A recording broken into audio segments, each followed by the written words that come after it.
Bien, nous allons démarrer, mesdames, messieurs, chers participants. Bonjour à toutes et à tous. Bienvenue à ce webinaire organisé par le FPM en réponse à la crise de la Covid-19. Ce webinaire inaugure une série de webinaires, toujours initiés par le FPM, qui auront pour objectif de soutenir les institutions financières. Mais sans plus tarder, présentons notre hôte de ce jour, à savoir le FPM. Pour ceux qui l'ignorent, le FPM est un fonds qui a pour vision la réduction de la pauvreté et l'amélioration des conditions de vie des populations en République démocratique du Congo. Il vise à soutenir la construction et le développement d'un système financier inclusif et responsable en appuyant techniquement et financièrement les institutions financières qui ciblent en particulier les micro, petites et moyennes entreprises et des populations actives à faible revenu. Le FPM a été institutionnalisé en 2010 en tant qu'association sans but lucratif de droit congolais, avec comme directeur général Monsieur Jean-Claude Tetika. Bonjour Jean-Claude. En 2014, Bonjour, bonjour Alexandra. merci de nous faire l'honneur d'être parmi nous ce matin. En 2014, le véhicule sœur, le FPM SA, qui a comme directeur général Monsieur Carlos Calambay Kabangou. Bonjour Carlos. Bonjour Alexandra, bonjour à tous. C'est vraiment un plaisir de t'avoir parmi nous ce matin, qui a été créé donc le FPM SA pour assurer également le refinancement des institutions financières en République démocratique du Congo.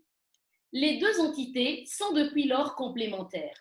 Nous avons le FPM SBL qui apporte une assistance technique aux institutions financières en offrant des produits et des services financiers au MPME, et le FPM SA qui est dédié au refinancement des institutions financières.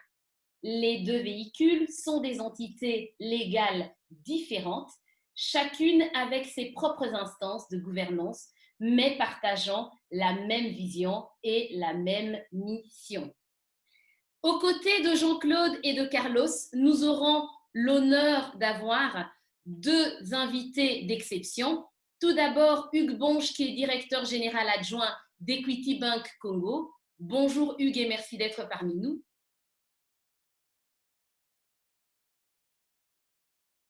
Ainsi que Edwige Takassi, consultante senior en finance inclusive.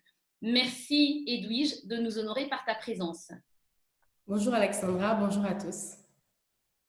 Maintenant que nous savons qui va animer les débats aujourd'hui, nous vous demandons de pouvoir prêter attention à ces quelques règles qui sont incontournables pour que nous ayons tous un webinaire de qualité.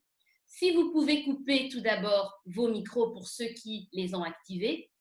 Lorsque vous avez ou lorsque vous aurez des questions qui s'adressent à nos intervenants pour lesquelles vous souhaitez une réponse, nous vous demandons de bien vouloir les écrire, les adresser dans l'onglet de l'outil où il est marqué Q et R au Q&R, s'il vous plaît. Pourquoi? Nous pourrons les récolter. Alors attention, nous n'aurons peut-être pas la possibilité, par souci de respect du timing, de répondre à toutes les questions, mais soyez assurés que toutes les questions obtiendront une réponse, même après le webinaire, sous forme de livret. Donc, posez vos questions, le FPM, nos invités sont là pour ça. Vous avez besoin de nous laisser un avis, un commentaire, n'hésitez pas, vous pouvez laisser un avis dans l'onglet de l'outil où il est marqué « Converser » ou encore « Chat » en anglais. L'agenda de ce jour, nous aurons 5 moments, dont 2 temps forts. Tout d'abord, nous aurons l'exposé de nos invités, de nos intervenants. Ensuite, ce sera un moment qui vous sera consacré parce qu'ils répondront à vos questions, à vos préoccupations. Et par la suite, nous verrons ce que vous avez pensé de ce moment que nous partageons ensemble. Nous laisserons la parole au FPM, à la direction du FPM pour conclure. Et alors, nous vous réservons une surprise au niveau du Save the Dates. Passons au premier moment fort, qui sont les exposés de nos intervenants. Mais avant cela, nous avons la direction du FPM qui m'a chargé de vous soumettre une question. Elle aimerait savoir, avant de pouvoir, elle, s'exprimer avec ses chiffres et ses analyses, quel est l'impact, selon vous, le plus important de la crise Covid-19? Quel impact elle aura sur le secteur financier? Donc, l'impact le plus important de cette crise sur le secteur financier. Pour ce faire, je vais vous inviter à répondre au sondage qui s'affiche à présent à l'écran. Je vous laisse 2 minutes pour y répondre.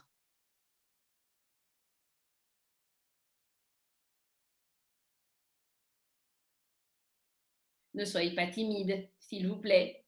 Ah, c'est chouette. Nous avons déjà 3. Ouh là là, ça monte. 4. Ouh, oui, oui, 10%. 12. Je n'arrête pas le compteur tant que je n'ai pas mes 100%. Alors, pour l'instant, il y a 2 pistes qui se dégagent, 2 impacts qui semblent se dégager. Pour ne pas vous influencer, je ne les dirai pas. Donc, continuez. Nous avons déjà presque 50% de personnes qui ont voté. Encore 1 minute, s'il vous plaît. Vos réponses sont importantes dans la mesure où peut-être que par la suite, lorsque vous aurez écouté l'exposé du FPM ainsi que des invités, ça vous permettra de mieux jauger votre analyse de la situation par rapport à ce qui aura été entendu. Alors, encore quelques secondes, je vais bientôt mettre fin au vote.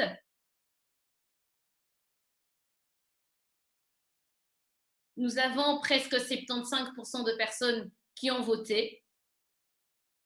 Je pense qu'à ce stade, nous allons bientôt clôturer parce que finalement, il n'y a plus de grands changements. La tendance, elle est connue. Donc, Jean-Claude, Carlos, voici ce que pense le secteur financier en RDC notamment. Ils sont convaincus que les banques et les IMF vont réduire les financements aux entreprises et que c'est là l'impact le plus important. Alors, du coup, je vais me tourner vers Jean-Claude et Carlos. Jean-Claude, qu'en penses-tu? Quelle est ton analyse? Carlos, tu pourras compléter par la suite Jean-Claude. Je commence par Jean-Claude. Qu'en penses-tu? Voilà, Alexandra, merci beaucoup. Je vois qu'effectivement, l'audience est très, très bien informée. C'est des spécialistes, donc on est très, très contents. Et donc, effectivement, on a préparé quelques chiffres clés un peu pour fixer les débats. C'est très important de pouvoir le voir. Et donc, nous allons commencer notre exposé en montrant d'abord, finalement, au niveau du secteur économique, parce qu'il est très important, avant de voir l'impact au niveau du secteur financier, éventuellement de voir qu'est-ce qui s'est passé au niveau économique. Alors, si vous regardez le slide qui est juste en face de vous, on a déterminé quelques paramètres clés du cadre macroéconomique que vous connaissez bien, taux de croissance économique, inflation et taux de change. Alors, la partie verte que vous voyez là, ça, ce sont des prévisions qui ont été faites déjà à partir de l'année passée. Donc, on voit bien que tout était bien, on était en rose, donc la croissance économique était de 4%. Et dès que la crise a commencé, on a revu ces prévisions. Et donc là, on est sur la colonne orange. On peut bien voir qu'on passe d'une situation qui était verte à une situation qui est orange, un peu rouge. Et ça, c'est ce que j'appellerais un scénario qui est actuellement un peu normal. Nous allons revenir là-dessus. Mais par contre, effectivement, il y a des gens qui pensent que ça peut s'empirer plus que ça. Peut-être en passant au slide suivant, on va voir un peu concrètement qu'est-ce qui s'est passé au niveau du marché. Alors, si vous regardez bien, effectivement, les chiffres que nous avons compilés depuis janvier jusqu'à aujourd'hui, c'est-à-dire au mois de juillet, vous allez vous rendre compte qu'effectivement, les tendances vont tel que il est possible qu'on se resitue vers un scénario qui soit peut-être beaucoup plus risqué que ce qu'on a aujourd'hui en termes de prévisions. Regardez l'inflation à droite, vous allez voir, ça c'est l'inflation annualisée. On est à 11% annualisé au mois de juin. Alors, si vous pouvez juste allez, tenir compte que la prévision actuelle est de 15%, mais la vraie question, c'est que si la tendance actuelle continue, on risque d'atteindre 35-40%. Donc, la réalité se situera quelque part. Donc, une inflation qui dépasse les 15, le 30%, c'est très difficile pour le secteur financier. Et en bas, vous regardez, ça, c'est le taux de dépréciation du franc congolais. Aujourd'hui, en termes annualisés, on est à 14%. C'est extrêmement important. Considérez simplement que les clients des PME, plutôt des banques ou des institutions de microfinance, effectivement, sont parfois des entreprises qui sont en train de naviguer entre les deux monnaies. Et donc, si rien n'est fait, je sais que la Banque centrale est en train de s'activer pour prendre des mesures, ça peut aller beaucoup plus loin tel que nous le prévisions là-bas. Et donc, il est probable que le taux de croissance ne soit pas de moins 2%. Il est possible qu'on atteigne 3%, 4%, je ne le souhaite pas, mais je pense qu'effectivement, c'est juste pour attirer l'attention, c'est que les contextes globaux au niveau des secteurs macroéconomiques est assez quand même important. On va le regarder, on va le regarder en bas, et si vous comparez ces chiffres, vous allez voir que par rapport à 2019, c'est les courbes qui sont en bas. Vous voyez bien qu'on était totalement dans un scénario qui était vraiment très plutôt bonne pour le pays. Et là, on passe vers des tendances qui deviennent de plus en plus inquiétantes. Alors, si on regarde peut-être sur le slide suivant pour voir un peu plus clairement qu'est-ce qui s'est passé, on a essayé de mesurer l'indice de confiance. Vous savez, cet indice de confiance est toujours mesuré depuis des années. Elle essaye de comprendre ou de sonder les acteurs économiques pour dire comment vous percevez vous-même la situation économique. Mais vous regardez bien, c'est qu'au mois de janvier, au début de l'année, tout le monde était optimiste par rapport à l'année. Et tout d'un coup, dès le début de Covid, la confiance a plongé sérieusement. On a atteint moins 22%. Qu'est-ce que ça veut dire? Ça veut dire qu'une grande partie, effectivement, des entrepreneurs voient l'avenir avec une incertitude assez importante. Et d'ailleurs, si vous regardez un peu plus à droite, ça, c'est une enquête qui a été menée par nous, par la FEC, sur déjà ce qui vient de se passer au niveau du secteur. Lorsqu'on parle déjà des 50 PME qui ont perdu près de 30% de leur chiffre d'affaires, c'est énorme. Près de 41% des PME ont suspendu des investissements. Quand ils suspendent des investissements, qu'est-ce que cela veut dire pour le banque? C'est des opportunités d'investissement qui ne peuvent plus être renouvelées, qui ne peuvent plus être financées. On a vu aussi que beaucoup ont suspendu, soit de manière partielle ou de manière totale, le contrat de staff. Et donc là, ça alimente encore en fait, le chômage qui devient encore un peu plus important. Et de l'autre côté, il y a carrément 21% qui ont carrément fermé leur business. Donc, voilà le contexte économique assez difficile. Et j'espère qu'avec les déconfinements, nous espérons tous que les choses vont pouvoir peut-être s'améliorer. Alors, ça, ce sont les clients des banques et des institutions financières qui sont frappés de tel qu'on le voit là. Alors, passons directement pour voir comment cela s'est traduit au niveau du secteur financier. Alors, au niveau du secteur financier, nous avons pris quelques paramètres clés que vous connaissez tous. J'ai vu les sondages, je vois que je suis en face des spécialistes, donc l'encours de crédit, les niveaux des risques. Nous avons pris aussi les taux de dépôt, nous avons pris aussi la rentabilité qui est combinée aussi à la solidité. Regardez très bien la partie verte, vous allez vous rendre compte que ça, cette partie-là, c'était les prévisions ou les réalisations de 2019. Eh bien, le secteur bancaire, par exemple, a réalisé 30% de croissance l'année passée. Bon, le secteur de la microfinance était un peu légèrement en bas, c'était 7%.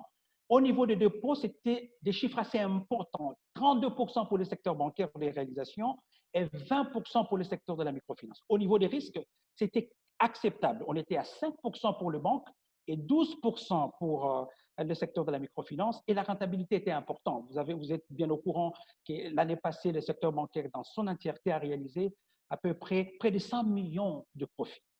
Mais dès que la crise a éclaté, regardez l'indice de confiance, très révélateur, et qui est même beaucoup plus impacté que celui des entrepreneurs parce qu'effectivement, malheureusement, les secteurs financiers gèrent les risques. Ça a plongé, effectivement, tout le monde avait peur hein, au mois de mars. Et puis petit à petit, ça commence un peu à se relever, ce qui est déjà une bonne chose. J'espère que ça va encore se relever avec les déconfinements. Ça montre déjà, ça pose déjà le décor un peu de ce qu'on peut voir. Alors, si on passe maintenant au slide suivant pour voir finalement qu'est-ce qui s'est passé. Alors, là, vous allez regarder. À droite, j'ai le secteur de la microfinance. À gauche, j'ai le secteur bancaire. Alors, si on commence sur le secteur de la microfinance, regardez bien ces chiffres. L'année passée, comme je l'ai dit, hein, au niveau des dépôts, c'était 22%. Déjà en juin, on était déjà à une croissance négative de près de 10%. Alors, nos projections disent qu'on peut, si rien n'est changé, hein, atterrir à 20%. Et la situation du crédit n'est pas aussi pas très, très, très bonne. Hein. De 7% à moins 25%, c'est énorme. Cela va causer énormément de cas. Alors, pour voir encore un peu la dureté de la crise, il faut regarder maintenant, toujours à droite en bas, la situation du parc. Ça, c'est la proportion des clients qui ne repayent plus leur crédit. En 2019, on était à 9% en moyenne. En juin, ça passait du simple au double. On est à 21%.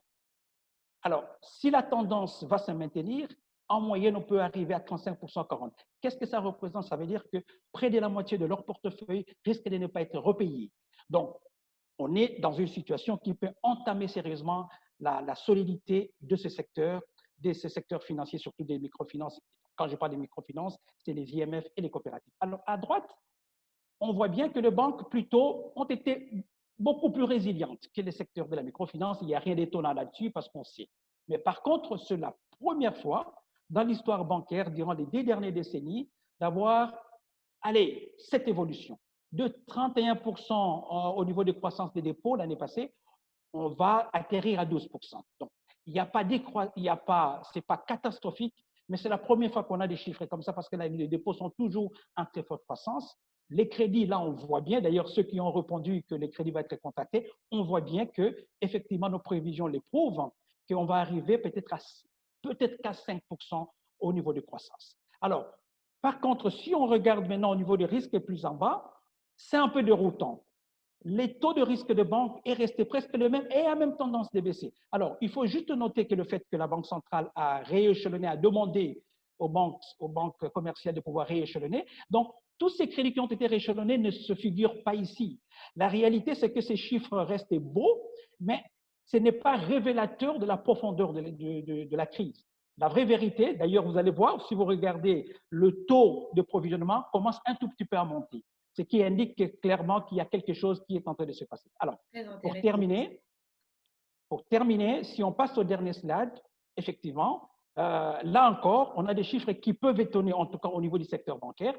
On a la rentabilité qui augmente, le produit net bancaire qui augmente aussi légèrement, mais il faut noter qu'effectivement, par rapport à cette période ici, les gens ont réduit un peu le coût, et le fait qu'ils ont eu un moratoire par rapport à la gratuité, tout ça, donc certaines institutions ont augmenté leurs tarifs, ce qui fait qu'ils ont un peu. Mais le jour où ils vont provisionner clairement et bien impacter ce qui est de la crise, la situation peut ne pas peut-être être le même. Mais de manière générale, ce qu'on peut dire du secteur bancaire, elle a été suffisamment résiliente par rapport à la crise. Vous pouvez voir la solidité, la solvabilité, elle est restée 14%, c'est au-delà des 10%, et la liquidité restait encore jusqu'à aujourd'hui assez importante.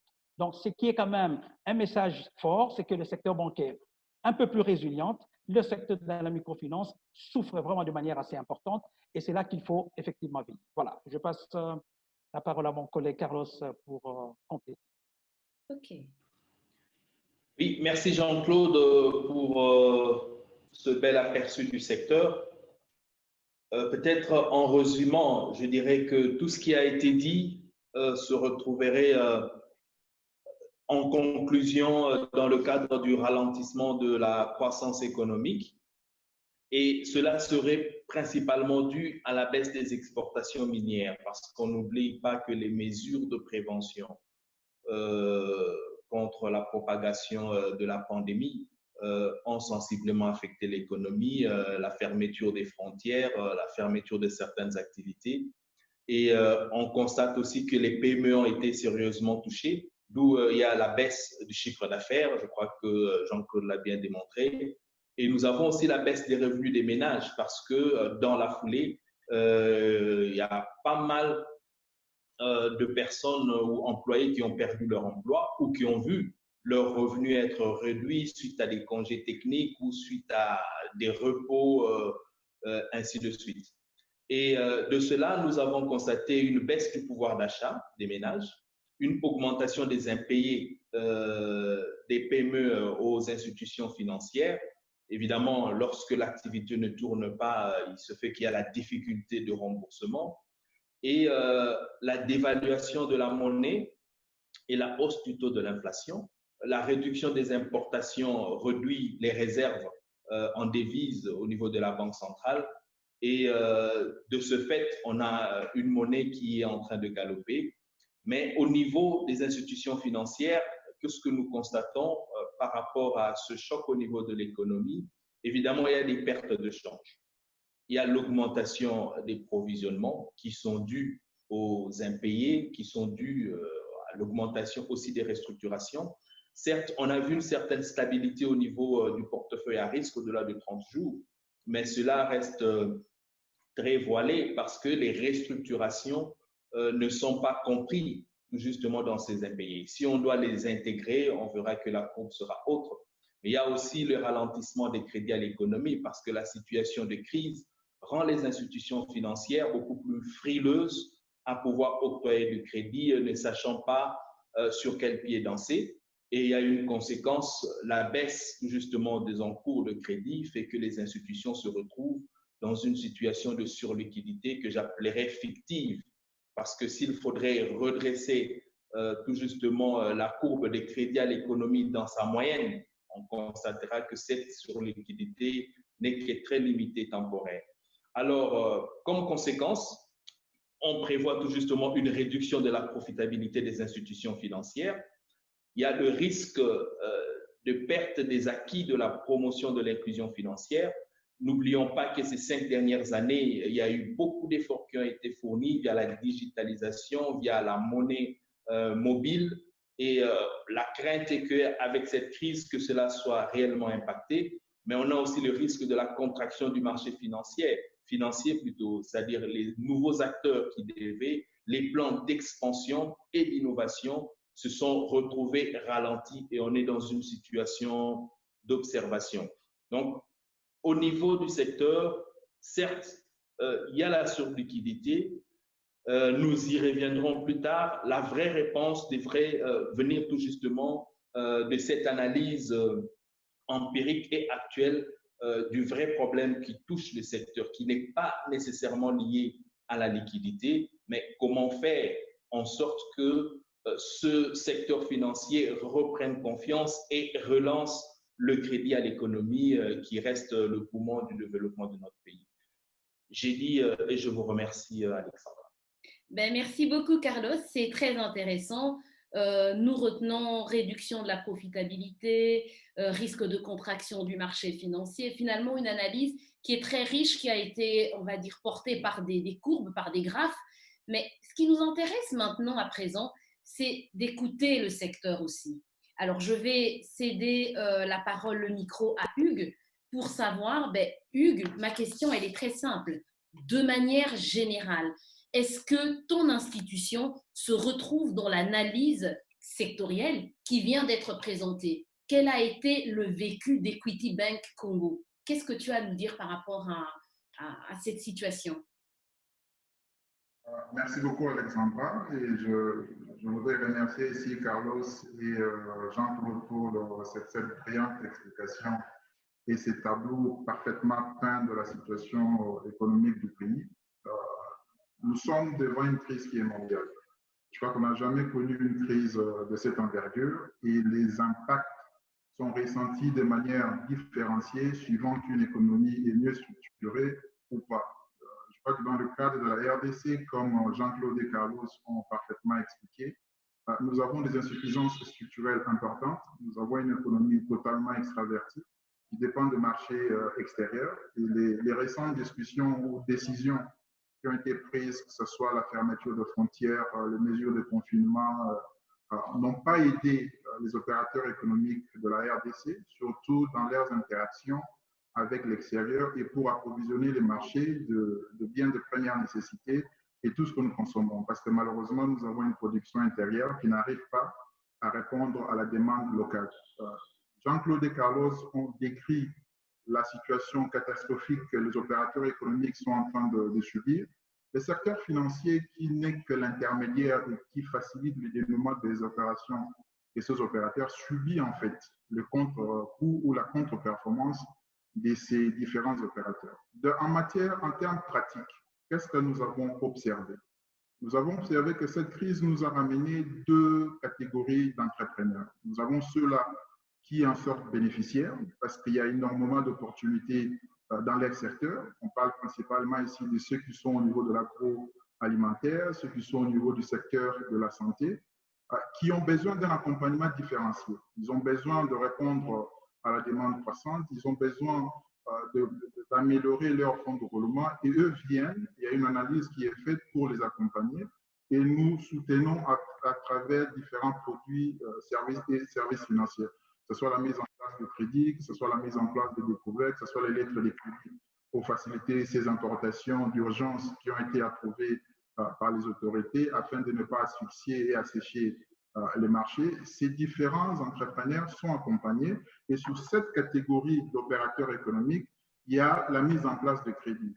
Contrairement aux inquiétudes de nos participants au début du sondage, le financement de l'économie continue avec ces secteurs qui sont porteurs, qui sont mieux préparés, mieux adaptés, mieux outillés pour faire face à la crise.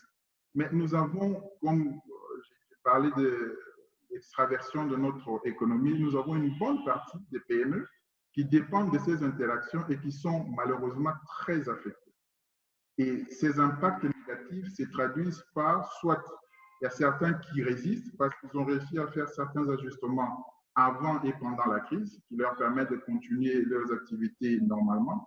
Pour cette catégorie, on pense généralement où nous sommes passés à des rééchelonnements de leur plan de paiement. Nous leur permettons de ne payer ou de ne rembourser qu'une partie de ce qu'ils auraient dû payer à la banque en leur accordant certaines périodes de grâce sur une longue période. C'est-à-dire, théoriquement, nous leur demandons de ne pas payer à la banque la totalité de ce qu'ils auraient dû payer et de réinvestir une partie de cet argent dans leurs activités pour faire face à la crise. Ces différents clients sont accompagnés par la banque pour leur permettre de faire face de manière adéquate à cette crise. Mais nous avons une autre catégorie qui est totalement par terre aujourd'hui. Je crois que Jean-Claude, dans sa présentation, parlait des 50% de PME qui ont perdu au moins 30% du chiffre d'affaires. Dans certaines analyses, c'est bien pire que cela. Dans cette catégorie, il y a besoin d'un accompagnement musclé. Et dans cet objectif-là, nous sommes lancés dans une analyse profonde et nous sommes passés par une restructuration avec des moratoires. Ce qui veut dire simplement que pendant 12 mois, 18 mois, 24 mois, 36 mois, on demande à ces opérateurs économiques de ne pas rembourser à la banque les crédits contractés. On demande à ces opérateurs d'utiliser les fonds qu'ils auraient dû rembourser à la banque, de réinjecter dans leurs activités pour leur permettre de faire face à leurs activités, de faire face à la crise et de répondre tant soit peu à la demande qui est exprimée sur le marché. Évidemment, on se met d'accord avec eux pour qu'à la reprise, nous puissions mettre en place un plan de paiement qui corresponde à la nouvelle capacité après crise. Parce qu'on sait que la reprise sera difficile, il faut un accompagnement dans ce sens-là. Et ces restructurations viennent aussi avec une batterie d'autres mesures, notamment un geste sur les taux d'intérêt pour que la charge financière derrière ne soit pas trop problématique. Grâce à une orientation et une instruction de la Banque centrale, on a pu annuler complètement les pénalités pour que pendant cette crise, les opérateurs économiques n'aient pas à supporter des charges additionnelles. Nous sommes tous impactés. Je crois qu'en tant que partenaires, nous devons nous accompagner. Donc, les options ont été dans ce cadre-là, mais vous conviendrez avec moi que toute cette batterie de mesures ne viennent pas sans conséquences.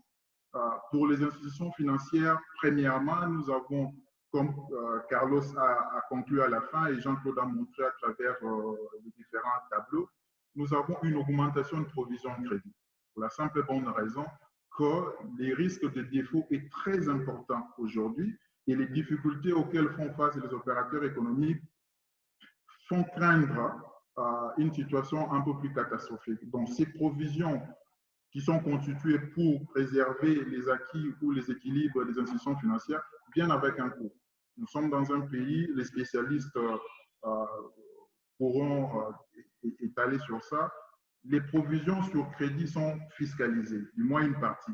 Donc, une fois qu'on augmente ces provisions pour préserver les équilibres des institutions financières, il y a une charge fiscale qu'on ajoute derrière qui vient réduire les marges bénéficiaires des institutions financières. Deuxième élément qui vient avec ces restructurations, c'est que pendant 12, 13, 18 mois, 24 mois, 36 mois, les banques ou les institutions financières ne vont pas récupérer les intérêts sur crédit.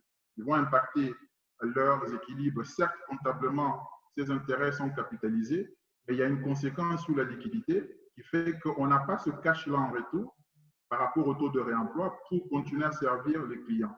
Le secteur bancaire qui est un peu mieux structuré, mieux outillé, avec une liquidité suffisante, peut supporter, mais les institutions de microfinance qui ont des taux de réemploi très élevés souffriront. Et s'il n'y a pas un accompagnement derrière, je vois que ça permettrait on ferait craindre à ce secteur-là beaucoup de faillites et beaucoup de déviations. Autre élément, je crois que Carlos a mentionné un élément très important sur la perte du pouvoir d'achat des ménages. Généralement, lorsqu'il y a une contre-performance sur le portefeuille de crédit, il y a une compensation sur les revenus services bancaires, les commissions et autres, parce que les ménages peuvent continuer à consommer, parce qu'il y a des canaux alternatifs à côté qui permettent aux banques de continuer à offrir les services. Malheureusement, avec cette dépréciation du franc congolais, avec l'inflation, on a aussi remarqué que la consommation a fortement baissé et les revenus services bancaires ont été aussi touchés. Ce qui fait que les différentes marges qu'on pouvait récupérer du côté crédit sont réduites et les marges, la compensation qui devait s'effectuer du côté revenus services bancaires est aussi touchée.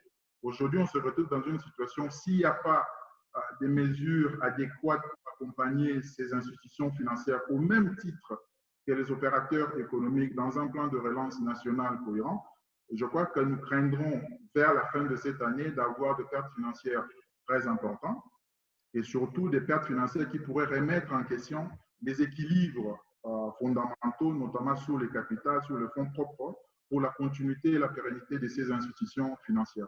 Pour le compte d'equity, c'est cet ensemble d'éléments. Nous avons été avant-gardistes pour tout ce qui est digitalisation et tous les canaux alternatifs, ce qui nous a permis non simplement d'amortir les chocs sur le portefeuille crédit, nous continuons à financer, nous continuons à assister les opérateurs économiques. L'accompagnement n'est pas que la mise à disposition de financement, mais c'est aussi les conseils dans la réorientation, dans la redéfinition des objectifs d'un opérateur économique pour que la gestion de la crise se fasse convenablement. Et la mise à disposition de canaux alternatifs nous a permis de compenser le manque à gagner qu'on a observé, enregistré sur le portefeuille crédit par la consommation et les revenus générés à travers le canaux alternatifs. Ici, j'aimerais lancer un appel aux gouvernants, je parlerai du gouvernement et de la Banque centrale, pour qu'il y ait, au même titre qu'on développerait un plan de relance pour soutenir le secteur privé, les petites et moyennes entreprises principalement, les différents opérateurs économiques, mais qu'il y ait aussi un plan d'accompagnement et de relance pour le secteur financier, vu le rôle que ce secteur joue dans l'économie, les laisser dans les difficultés ou les laisser mourir avec les conséquences néfastes de cette crise pourrait avoir des conséquences irréversibles. Et je pense que la relance économique que nous souhaitons n'arrivera pas si ce secteur reste malade. Les fondamentaux pour le secteur bancaire existent, sont forts. Sur les institutions de microfinance, il faut un accompagnement. Mais je ne suis pas moi alarmiste, je ne crains pas trop. Je pense vraiment que la crise a montré que les banques pouvaient se réinventer, pouvaient innover, pouvaient diversifier les sources de revenus et surtout pouvaient inventer une nouvelle façon d'accompagner les opérateurs économiques. Ensemble, comme je dis encore, avec ce plan de relance cohérent, nous arriverons à avoir une reprise moins douloureuse, oui, même si la reprise normale nous prendra un peu plus de temps. Intéressant, intéressant. Mais je retiens un concept, la réinvention, se réinventer et capitaliser sur les canaux alternatifs et sur des nouvelles sources de revenus.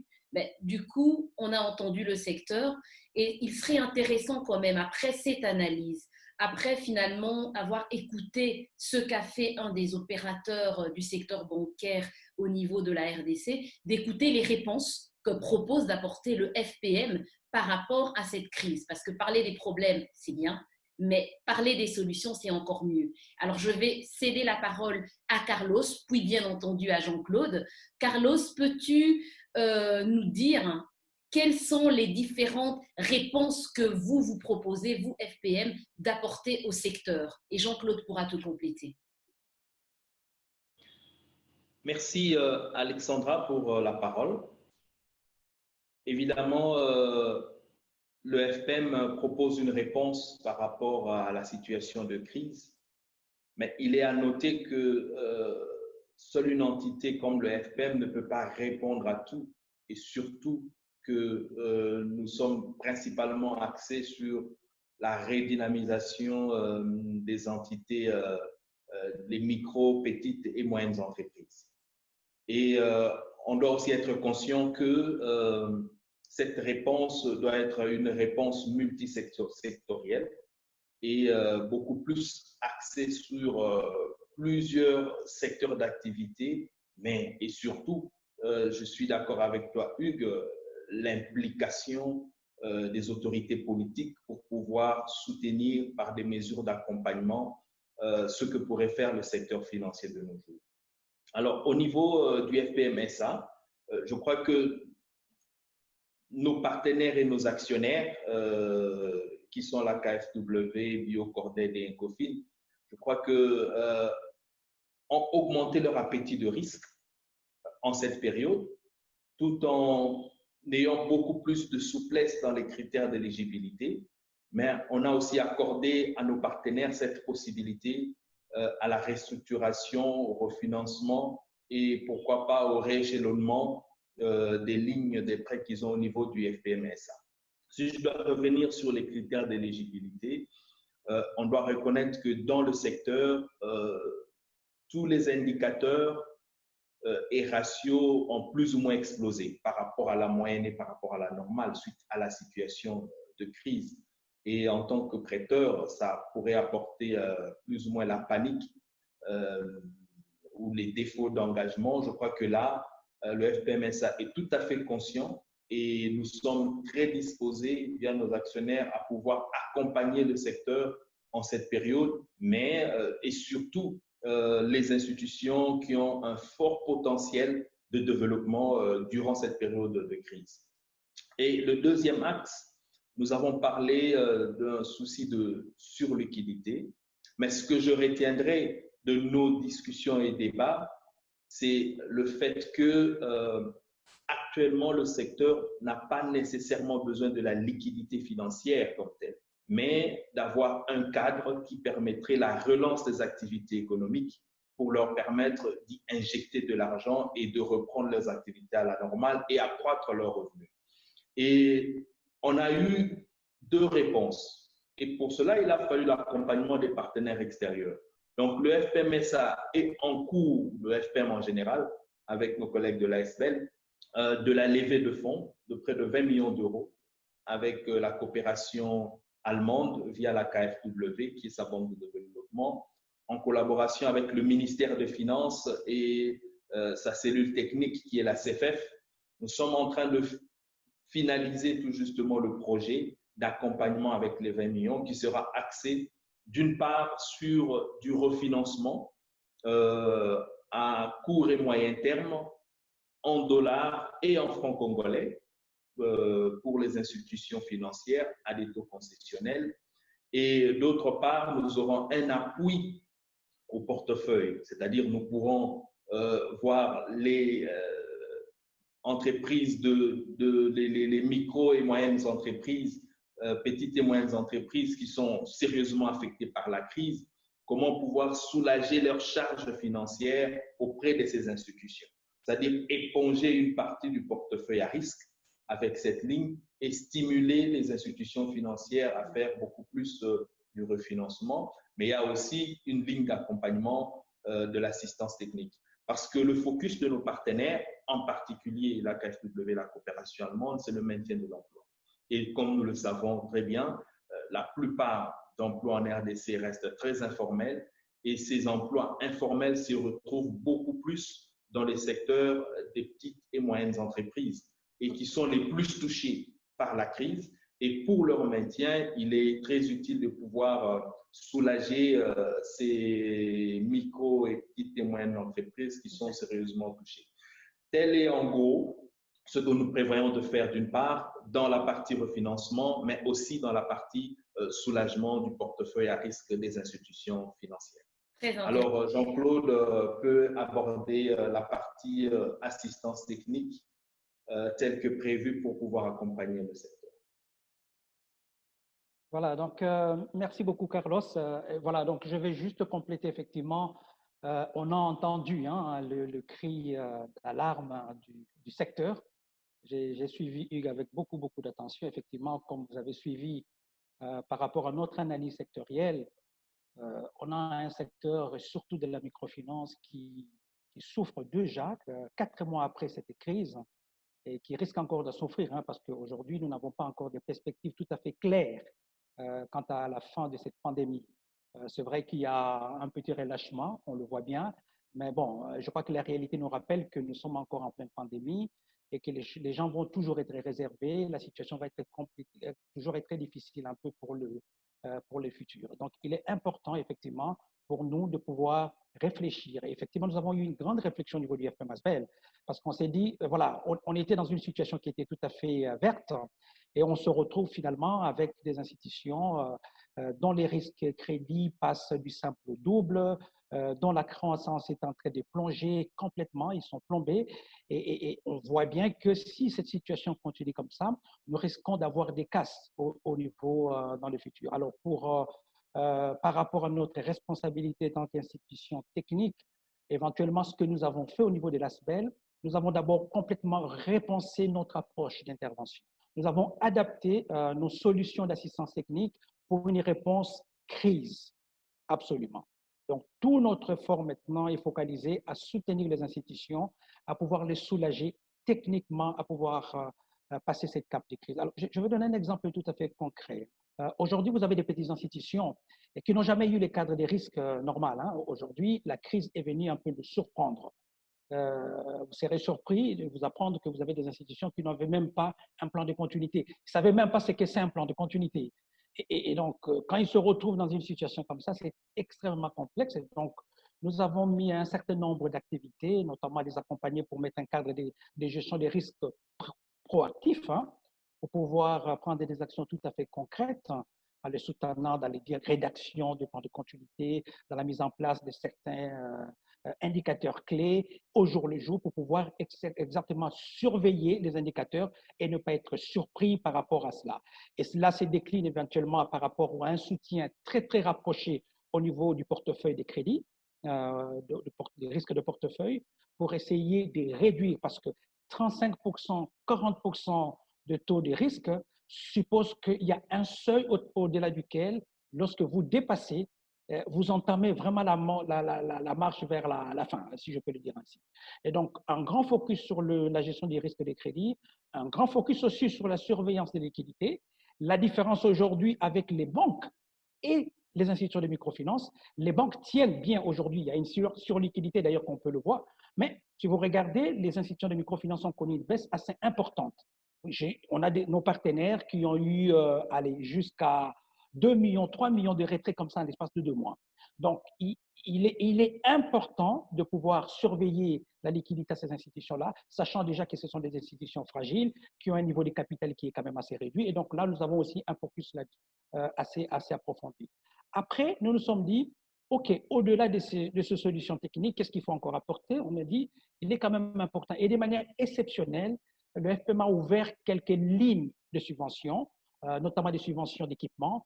Équipement, par exemple, pour aller protéger les institutions par rapport à toute situation qui peut survenir dans la gestion de leur base de données, de leur infrastructure IT, parce que dans ces situations ici, si une ville est confinée, un territoire est confiné, vous devez être capable de pouvoir aller continuer les opérations ailleurs. La plupart de ces institutions-là n'ont pas décidé de repli, et donc ils doivent s'efforcer eux-mêmes. Nous avons aussi pensé qu'il était très important de pouvoir accélérer quand même la digitalisation. C'est très important, qu'il y a une double sens là-dessus, hein, parce qu'on voit bien qu'il faut se protéger sanitairement. Les risques sanitaires en lui-même constituent un risque opérationnel très important. Il ne faut pas se retrouver avec tout le comité de direction qui part à cause du Covid.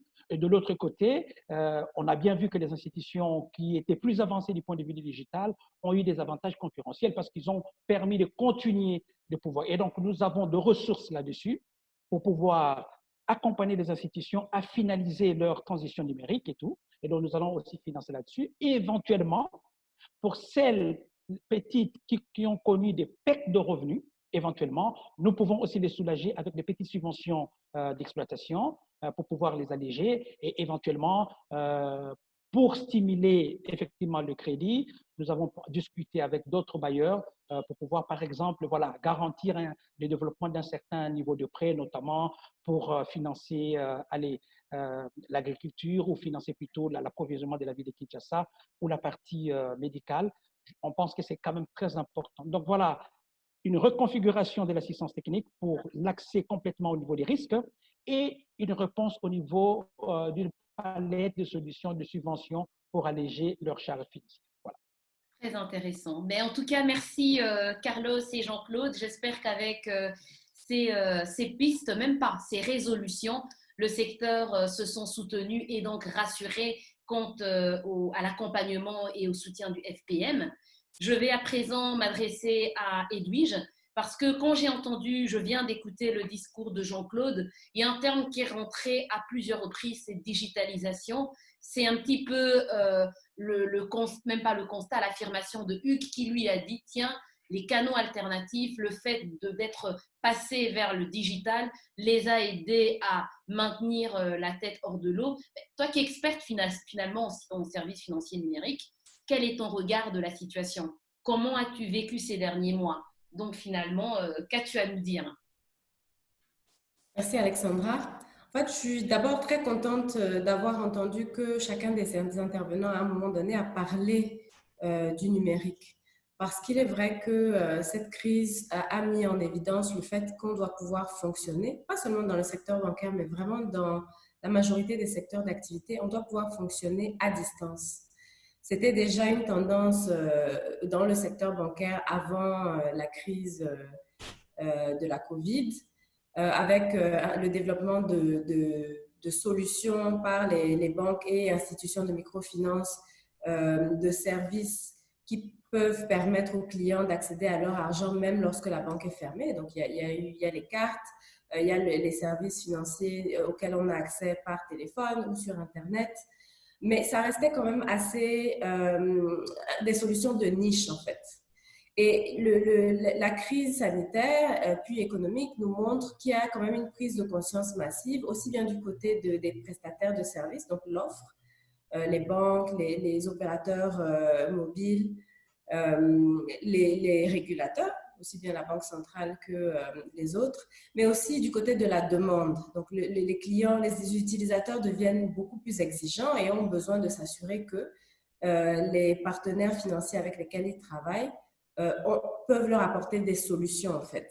On a vu qu'il y a eu un effet au début de la crise où les gens se sont précipités pour retirer leur argent et puis malgré tout, la situation des dépôts s'est stabilisée. Ce n'est pas un hasard.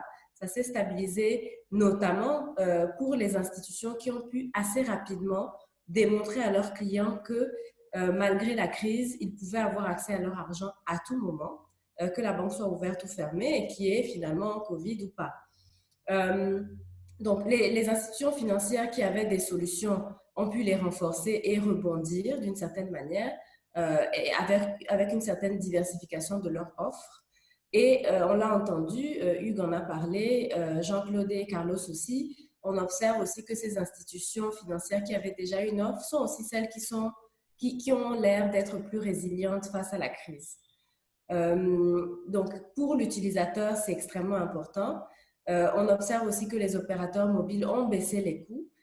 Tout ça vient aussi d'un effort concerté avec la Banque centrale notamment, les régulateurs de manière générale, qui ont demandé un effort du secteur privé avec une baisse des coûts pour permettre aussi aux utilisateurs d'avoir accès à ces solutions numériques. Je dirais à ce stade, le premier pas est lancé. Même les institutions financières qui n'étaient pas dans une transition digitale vont se lancer dans la transition digitale. Jean-Claude a mentionné le soutien du FPM. Je pense que le FPM fera l'effort d'aller même vers les institutions financières avec lesquelles il ne travaille pas encore pour s'assurer que l'offre est aussi présente à ce niveau-là. Ce qui manque à ce stade, je dirais, c'est une prise de position conjointe de tous ces prestataires. Quand on parle de services financiers numériques, ce n'est pas seulement par smartphone, c'est aussi la possibilité avec n'importe quel téléphone d'avoir des transactions. C'est aussi du numérique. Mais ces solutions-là qui existent individuellement, aussi bien chez les opérateurs de monnaie électronique que chez les institutions financières, gagneraient à être interopérables. Il faudrait qu'il y ait des solutions conjointes et il faudrait même qu'il y ait une approche en termes de sensibilisation de l'utilisateur, éducation financière numérique conjointe en fait. Il y a des initiatives qui sont pour la plupart bilatérales. Néanmoins, il faudrait vraiment des initiatives conjointes. Ce serait beaucoup mieux et pour le secteur de manière générale financier et pour l'utilisateur final finalement, qui est un peu obligé de jongler entre les différentes solutions qu'on lui offre. Alors, est-ce que c'est une tendance éphémère ou une mutation profonde? Ça, c'est un peu la question qu'on se pose en ce moment. Je dirais que mon point de vue est qu'il y a quand même un momentum. Donc, tout le monde se rend compte que faire les choses à distance, c'est important. C'est le cas avec le télétravail, c'est le cas avec les services numériques, c'est le cas dans plusieurs secteurs d'activité. Et spécifiquement dans le secteur bancaire, je pense qu'il y aura un avant-Covid et un après-Covid. Ce qui est dépassé, c'est les situations où il faut systématiquement aller à la banque pour un oui ou pour un non, pour avoir une information, pour retirer de l'argent. L'image est parlante. Hein. On ne peut pas se permettre dans le secteur bancaire de continuer à avoir des situations en fin de mois où il y a des files d'attente devant les distributeurs ou devant les banques pour retirer de l'argent. L'argent peut rester dans le compte et être utilisé au fur et à mesure, mais il faut qu'il soit utilisable et accessible à tout moment par les utilisateurs. Donc, il y a un vrai effort à faire. Je lance un appel vraiment, celles des institutions financières qui n'ont pas encore investi dans de la recherche par rapport à l'innovation. C'est le moment de le faire. C'est vraiment le moment de le faire. Il faut investir et semer maintenant pour l'avenir. L'après-Covid, ça veut aussi dire qu'on ne doit pas, dans le secteur bancaire, se trouver dans une situation où s'il y a une nouvelle crise, quelle qu'elle soit, qu'on soit à la même situation qu'avant la COVID-19. Et ce qui doit être consolidé, tous les types de services à distance et sans contact. Donc, pour une banque ou une institution financière ou même une fintech, parce qu'il y a maintenant un troisième type d'opérateurs actifs dans le secteur financier, en dehors des banques et des opérateurs de monnaie électronique, il y a aussi les fintech. Tout ce qui est comme service à distance doit être consolidé. Les call centers, les chatbots, de plus en plus, on voit que les institutions offrent des solutions où, avec une application simple, on pose une question simple et on a des réponses. Et ça peut couvrir probablement 80% des questions qu'un utilisateur ou qu'un consommateur pourrait avoir à poser. Et pour cela, il n'aurait plus besoin d'aller en agence pour le faire. Tout ce qui est solution de paiement sans contact également, que ce soit par carte, que ce soit par téléphone, smartphone, que ce soit par téléphone ordinaire, ces solutions doivent être consolidées. Ça veut aussi dire qu'il faut investir dans la sécurité. Et cet aspect sécurité est extrêmement important parce que l'utilisateur final va se sentir confiant pour continuer dans cette tendance qui a peut-être commencé de manière éphémère mais qui peut se prolonger uniquement s'il sait que ses données sont sécurisées et son argent est sécurisé. En même temps, la question de la sécurité, ce n'est pas un sujet nouveau dans le secteur bancaire. Je pense que historiquement, il y a toujours eu la question de la sécurité des transactions et de la sécurité des informations des clients. Il faut simplement redoubler d'attention par rapport à ça parce que la diversification de l'offre amène aussi des nouvelles fragilités, mais il y a aussi des solutions techniques qui sont en train d'être développées et qui sont opérationnelles dans d'autres pays et qu'on peut reprendre également dans notre contexte. Donc, je pense que ces nouvelles approches vont révolutionner les services bancaires de la même façon que Internet a révolutionné notre façon de travailler il y a quelques années. Très intéressant, très intéressant. En tout cas, merci beaucoup Edwige pour ces éclairages et ce retour, parce que je sais que tu as fait pas mal de choses par rapport à tout ce qui est services financiers numériques pendant cette période. Donc, je pense que c'était vraiment important, mais peut-être qu'il y a des belles choses qui se préparent pour la semaine prochaine. On en parlera plus tard. Donc, à présent, on va passer à un des moments qui, pour moi, est le plus important finalement de ce webinaire. Le moment où on vous donne la parole, le moment où on prend vos questions et on y répond. Alors, je tiens quand même à préciser que nous avons dépassé la barre des 110 participants. Donc, vraiment, merci d'avoir répondu de manière aussi active et voilà, de nous avoir témoigné cette confiance au travers de ce webinaire. Nous ne pourrons pas répondre à tout comme je vous l'ai dit, mais nous avons pris le soin de prendre quelques questions. Alors, la première question, je vais l'adresser à Carlos. Carlos, il y a un des participants qui nous dit ceci. Le FPM-SA sera-t-il prêt à accorder des crédits à des taux fortement bonifiés aux entrepreneurs? Qu'as-tu à répondre à la personne qui a posé cette question? OK, merci pour sa question.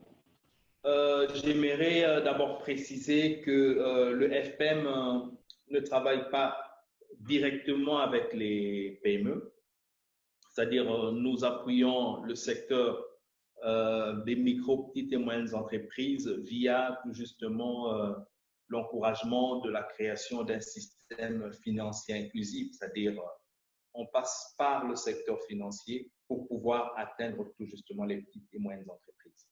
Donc, mais dans notre soutien des institutions et dans l'encouragement de ces institutions à pouvoir accroître leur portefeuille aux micro, petites et moyennes entreprises, comme je l'ai dit, nous avons un projet d'ici fin d'année qui aura tout justement des taux bonifiés de refinancement aux institutions financières. Et l'objectif, tout justement, c'est encourager le refinancement aux petites et moyennes entreprises en RDC. Tout à fait. Ça, c'est une possibilité, mais au niveau du secteur financier. Je pense que ça a été dit et c'est toujours important de le redire et ça permet de rassurer ceux qui nous auraient rejoints en cours de route. Alors, la seconde question s'adresse à Jean-Claude. Quel sera, selon toi, le rôle du FPM dans la relance de la croissance économique vis-à-vis de ces entreprises qui ont perdu leur chiffre d'affaires?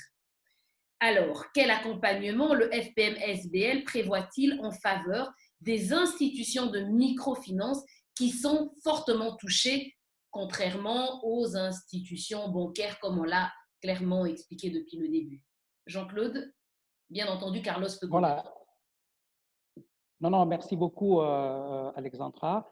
Éventuellement, effectivement, je vais renchérir sur ce que mon collègue Carlos a dit ici, ce que éventuellement notre finalité, c'est de soutenir les micro, les petites et moyennes entreprises. Nous passons toujours au travers du secteur financier parce que ce sont les spécialistes qui peuvent le faire mieux que nous. Et donc, le soutien que nous apportons au secteur financier va directement toucher ces institutions-là. Et éventuellement, pour les secteurs de la microfinance, et lorsque nous parlons des secteurs de la microfinance, nous parlons des IMF et des coopératives, nous intégrons du point de vue clients finaux, nous intégrons les micros, les petites et moyennes entreprises aussi. Et donc, comme je l'avais dit clairement ici, c'est que nous avons un grand focus. Vous allez voir que notre plan, je n'ai pas voulu entrer dans les détails, notre plan reconfiguré de l'assistance technique vise essentiellement les institutions de microfinance. Et là, un travail très important a déjà commencé, déjà en termes bilatéraux pour des conseils de suivi de manière rapprochée. Nous travaillons sur 3 axes, comme je l'avais dit. D'abord, le premier axe, c'est de les aider à mettre en place des cadres de gestion des risques pour une gestion proactive, pour qu'ils ne subissent pas les conséquences de la crise. Ça, c'est d'abord très important parce que la plupart n'avaient pas un cadre cohérent, global de gestion des crises. Je pense que ça, c'est très important. Quand vous êtes dans une phase de crise, il faut absolument être prudent là-dessus et avoir des outils de pilotage qui vous permettent de prendre du recul. Deuxièmement, effectivement, un grand soutien effectivement, au niveau des portefeuilles de crédit. On a vu 35%, 21%, et ça croît très, très vite. Il faut absolument stopper cela. Nous avons des solutions aussi bien techniques, c'est-à-dire en accompagnant techniquement pour pouvoir les aider dans la réflexion, dans la restructuration et tout, mais aussi avec l'ASA, un soutien effectivement au niveau financier pour pouvoir alléger ce portefeuille qui est en risque. Et troisièmement, le troisième pilier qui est quand même très important pour les institutions de microfinance, c'est la surveillance au niveau de la liquidité. Et ils sont beaucoup plus fragiles pendant des périodes de crise quant à ce qui est de la liquidité que les banques. Or, vous savez, une institution financière peut fermer, allez, en une minute. Les grandes faillites que nous avons eues dans les années passées, pour les coopératives et les IMF, étaient essentiellement dues à la crise des liquidités pendant. Et donc là, nous allons les aider, les accompagner à faire des stress tests, à avoir une politique et tout ça. Et en accompagnement, l'ASA a mis en place aussi certains produits bien spécialisés pour pouvoir subvenir à des crises, à des liquidités, au cas où il y a des situations un peu difficiles qui arrivent. Donc voilà, c'est vraiment un plan tout à fait détaillé. On peut toujours en discuter. Vous avez nos contacts pour avoir plus de détails. Mais voilà, et on a lancé déjà des discussions tout à fait approfondies avec nos partenaires qui œuvrent dans le secteur de la microfinance. Bien. Alors, ce qui est intéressant, c'est que le gros des questions tourne un petit peu autour de cela et vous avez tous les deux répondu de par vos réponses aux majorités des questions que nous avions relevées. Je vais prendre quand même une dernière question et là, cette fois, je vais l'ouvrir à tous les participants parce que ce sera tous les intervenants, pardon, parce que ce sera intéressant d'avoir un petit peu une co-construction par rapport à la réponse. Il y a donc un participant qui écrit ceci. Au regard de la crise actuelle, pensez-vous qu'il soit opportun de lancer une institution de microfinance ou faut-il s'abstenir? Si oui, quelles sont vos recommandations? Alors, Carlos, Jean-Claude, Hugues, Edwige, j'aimerais un petit peu vous écouter par rapport à cette dernière question qui est un petit peu, on sait bien, un peu délicate, mais elle vaut la peine, elle a été posée, donc je pense qu'elle est intéressante. Jean-Claude? Oui, bah, écoutez, oui, il y a une réponse. On peut que suggérer, voilà. Mais bon, vous savez, quand on vous dit que la croissance est à moins 5%, ou il peut atteindre moins 3% ou moins 2%, quand on vous dit que le marché de financement où les PME ont perdu la moitié de leur chiffre d'affaires, quand on vous dit que le PAR ou les risques des crédits est en train de baisser, quand le cadre macroéconomique est en train un peu de vaciller, si je suis un investisseur, je serai beaucoup plus prudent d'observer la situation, je pense. Et voilà, donc la recommandation serait effectivement d'attendre, de surveiller l'évolution du marché, à moins qu'on soit vraiment courageux et qu'on apporte peut-être des réponses magiques à la crise. C'est possible, mais voilà, les grandes œuvres ont été construites aussi pendant des moments comme ça. Je ne suis pas fermé, je suis un entrepreneur. Parfois, je me mets aussi au-delà des contextes, mais la réponse la plus tranquille, calme et lucide que je peux donner, c'est la première, c'est de dire il faut un tout petit peu attendre. Les profils étant différents au niveau du panel en termes de personnalité, en termes d'aversion au risque, Carlos, qu'en penses-tu? Qu'est-ce que tu dirais? Est-ce que tu es du même avis? Est-ce que tu serais beaucoup plus à se dire on y va? Que penses-tu? Qu'est-ce que tu répondrais? Quelles recommandations? Bon, évidemment, c'est un vrai défi, hein, comme l'a dit Jean-Claude. Maintenant, tout dépend de la volonté de ces initiateurs, le niveau de capital qu'ils apportent et l'expertise à partir du néant dans des marchés complexes et presque en récession comme les nôtres. Ça demanderait quand même beaucoup d'abnégation de la part des actionnaires pour pouvoir s'y mettre. Certes, rien n'est impossible, mais dans le contexte actuel, il faut vraiment que les actionnaires ou entre guillemets les initiateurs sachent ce qu'ils font et l'ont déjà expérimenté sous d'autres cieux. On l'a vu par exemple en RDC après les grandes crises fin des années 90, début 2000, on a vu une ProCredit venir pratiquement dans un secteur qui était pareil et partir de zéro et remonter. Peut-être que c'est par coup de baguette magique, Mais comme l'a dit Jean-Claude, c'est mieux d'avoir des discussions beaucoup plus approfondies avec les initiateurs, avec nous, afin de comprendre qu'est-ce qu'ils veulent exactement faire et quelles seraient leurs ambitions dans cette période qui reste assez complexe pour le secteur. Très bien. Ben, j'ai bien aimé parce que tu as mentionné ProCrédit. Ben, du coup, nous avons des dignes représentants de la ProCrédit qui ont vécu justement les débuts et qui sont parmi nous sur le plateau. Donc, j'aimerais savoir, ben, Hugues, puis ensuite Edwige, tu pourras compléter Hugues. Quel est ton regard? Quelle est la recommandation? Nous n'écoutons pas. Très bien. Il y a un principe en matière de gestion de risque qui dit plus il y a de risques, plus il y a de gains. Qui ne risque rien n'a rien, mais aussi ce même principe appelle à beaucoup plus de prudence. Je crois qu'il faut analyser les circonstances, il faut analyser l'environnement. Et tout entrepreneur, ce n'est pas simplement pour une institution de microfinance, c'est que lorsqu'on se lance dans l'entrepreneuriat, on veut créer une entreprise, il y a une question à laquelle on doit répondre. C'est qu'on crée une entreprise pour répondre à quel problème, pour proposer quelle solution à la communauté, à la société. Est-ce que cette solution est réellement demandée? Dans les circonstances actuelles où la crise elle est sévère, où les équilibres ne sont pas certains dans un futur à court terme, je conseillerais à ceux-là qui voudraient créer une institution de microfinance d'approfondir les études, d'analyser les possibilités, mais je ne pense pas que le moment soit adapté, approprié pour se lancer dans la création d'une institution de microfinance dans les contextes ou dans la structure actuelle des institutions de microfinance que nous connaissons. Ils sont dans les micro, nano, pico activités. Il faut un peu plus d'analyse pour assurer une résilience dans un futur proche. Le moment ne s'y prête pas, mais après, un entrepreneur, c'est un risk taker. S'il y a des opportunités à saisir, pourquoi pas?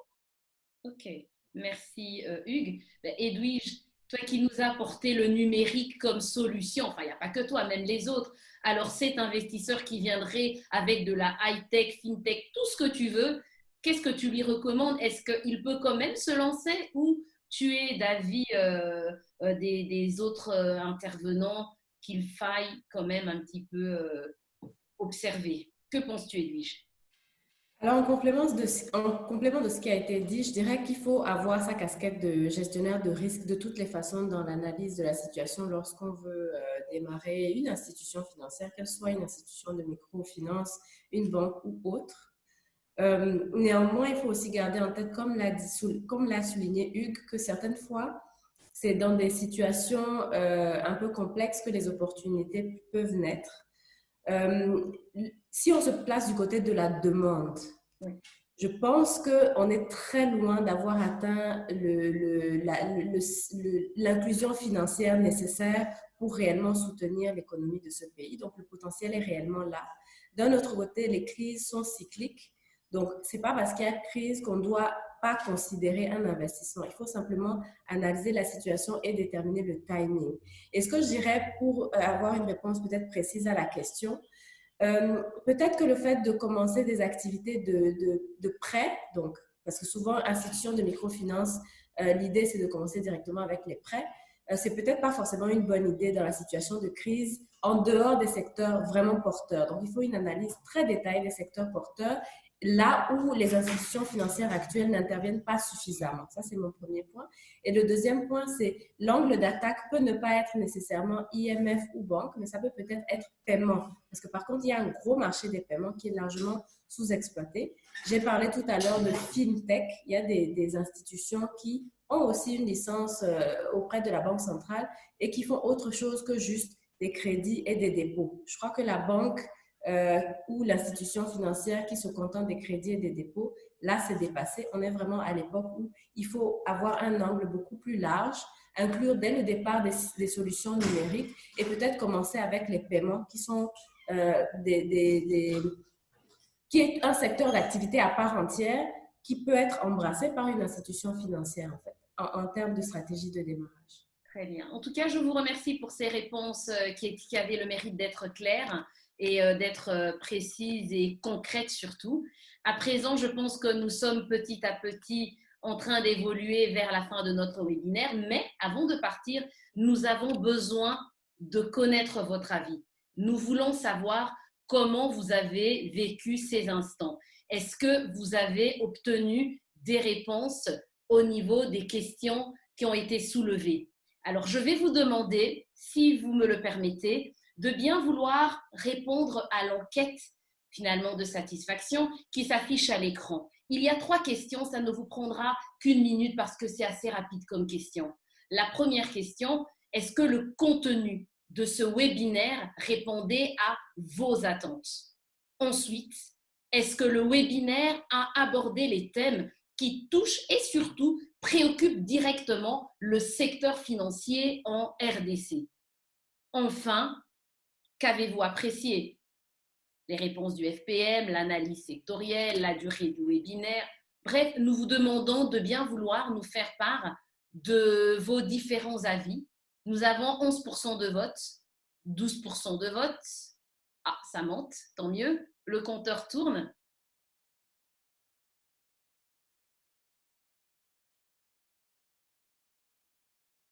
Très bien. Nous sommes presque à 50%. Je vous laisse encore 1 minute. Je pense que nous avons assez bien respecté le timing. Donc, nous pouvons nous permettre de vous accorder du temps pour répondre parce que votre avis est important. Votre avis permettra au FPM également de pouvoir réajuster différentes choses. Donc, ça vaut la peine de pouvoir vous prononcer. 74, 76%. Encore quelques secondes.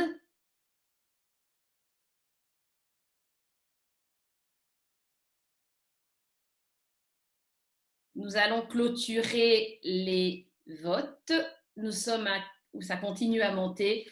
Jean-Claude, Hugues, Edwige, Carlos, permettez-moi de laisser encore de ne frustrer personne parce que je pense quand même que c'est important.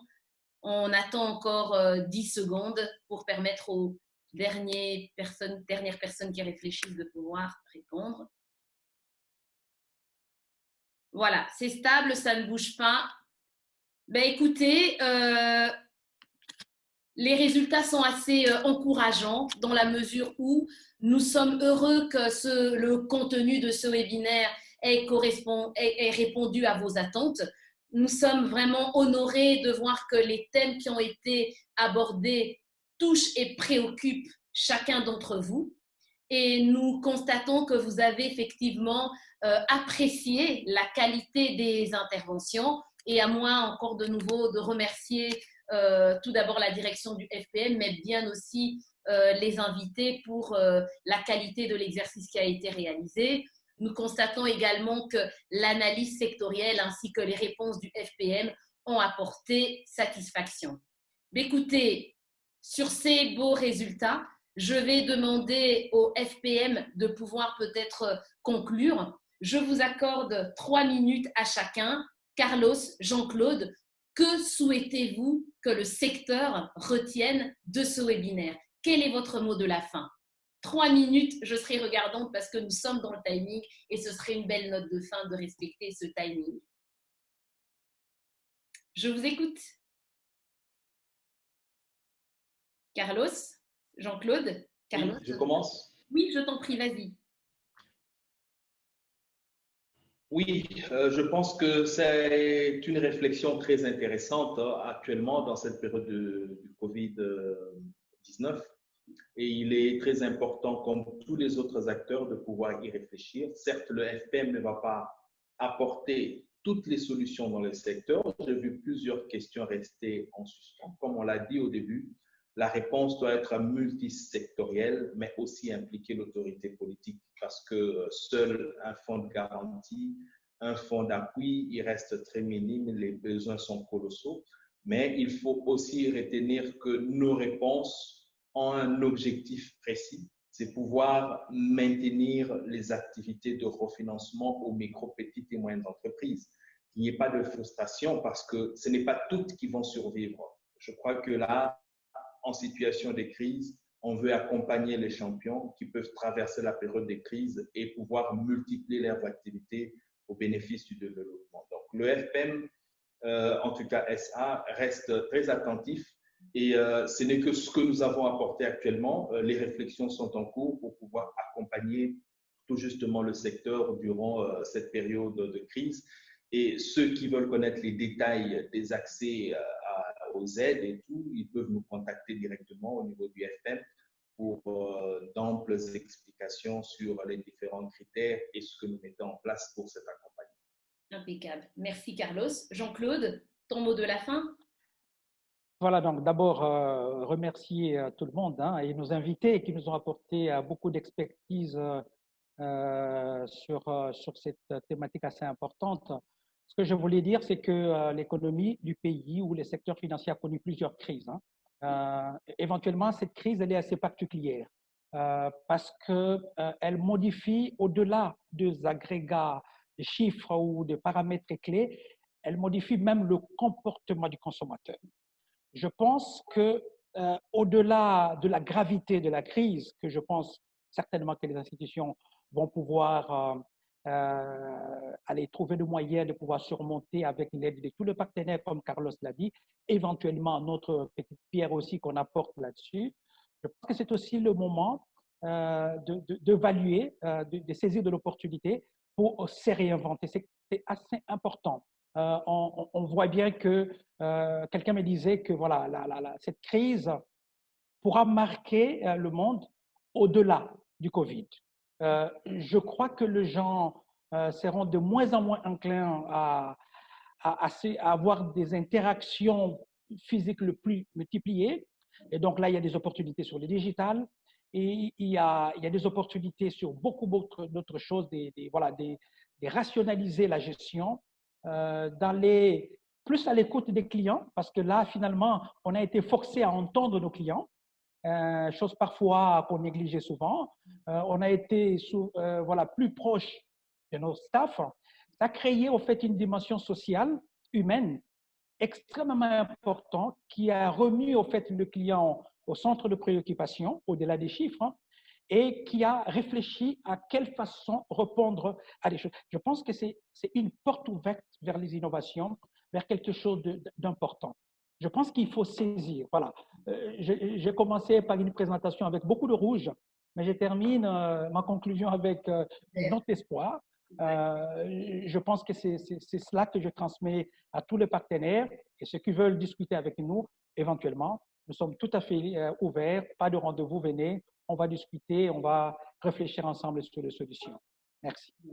Ben, c'est intéressant, oser, oser, oser. Et pourquoi pas, comme tu l'as dit, se lancer dans certains secteurs nouveaux. Et c'est sur ça justement que nous allons clôturer. Nous vous demandons de prendre vos agendas, de prendre vos smartphones et de noter la date de vendredi 7 août, c'est-à-dire finalement vendredi de la semaine prochaine à 10h. Nous allons retrouver Edwige qui nous a déjà honoré de sa présence aujourd'hui, accompagné de Christophe Bretagnol et Jean Kabongo pour un webinaire qui va tourner autour des services financiers numériques.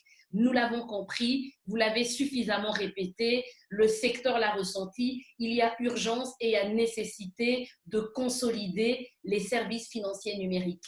Retrouvez-nous, inscrivez-vous et retrouvez-nous la semaine prochaine afin de pouvoir aborder tous ces thèmes. Et c'est déjà une belle introduction, je pense, et une belle manière qu'a le FPM de déjà vous soutenir sur ces thématiques-là. Je remercie tous les participants pour leur participation, bien entendu, pour être restés jusqu'à la fin du webinaire. Merci en tout cas pour la confiance au nom du FPM, je vous remercie. Je tiens à remercier tout d'abord nos invités, Edwige Takassi, qui est spécialiste, qui est donc consultante senior en finance inclusive. Merci Edwige pour ta disponibilité et pour la qualité de ton intervention. Merci Hugues, directeur général adjoint Equity Bank Congo. Merci d'avoir répondu présent. Merci pour le dynamisme et la qualité également de l'intervention.